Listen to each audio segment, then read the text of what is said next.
Assalamualaikum warahmatullahi wabarakatuh.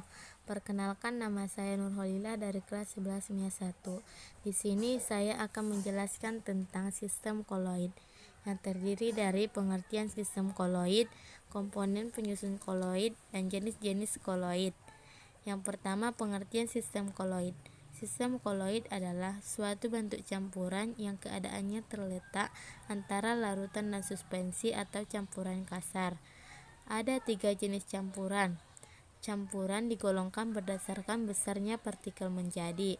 Yang pertama larutan, yang kedua koloid, yang ketiga suspensi. Contohnya air tambah garam, susu, pasir ditambah air. Campuran air dan garam. Ketika air dan garam dicampurkan, maka garam akan larut dan membentuk larutan garam. Di dalam larutan garam, zat larut atau garam tersebar dalam bentuk partikel yang sangat kecil, sehingga tidak dapat dibedakan lagi dari mediumnya atau homogen. Campuran pasir dan air. Ketika pasir dan air dicampurkan, maka pasir tidak larut. Pasir dan air akan memisah dan campuran ini disebut suspensi. Suspensi bersifat heterogen, dapat dipisahkan dengan penyaringan.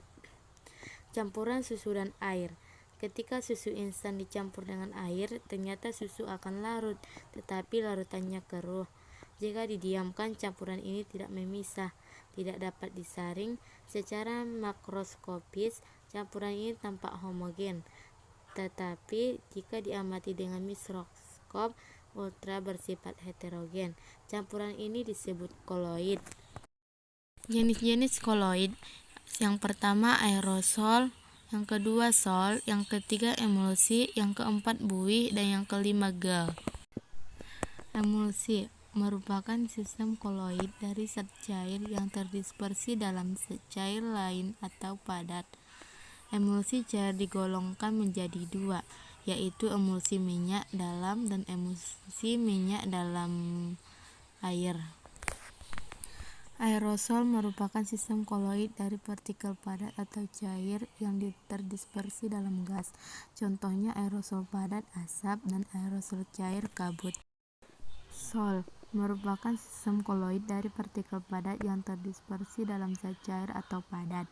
Contohnya air sungai yang mengandung lumpur, intan hitam, dan cat. Gel merupakan koloid yang setengah kaku antara padat dan cair. Contohnya agar-agar, lem kanci. Buih merupakan sistem koloid dari gas yang terdispersi dalam zat cair atau padat.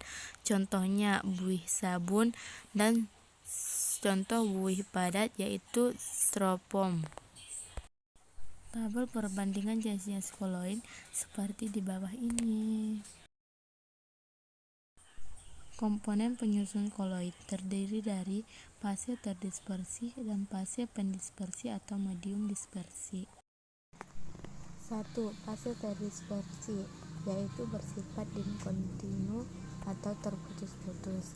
Contohnya pada campuran susu dengan air, yang merupakan fase terdispersi adalah susu.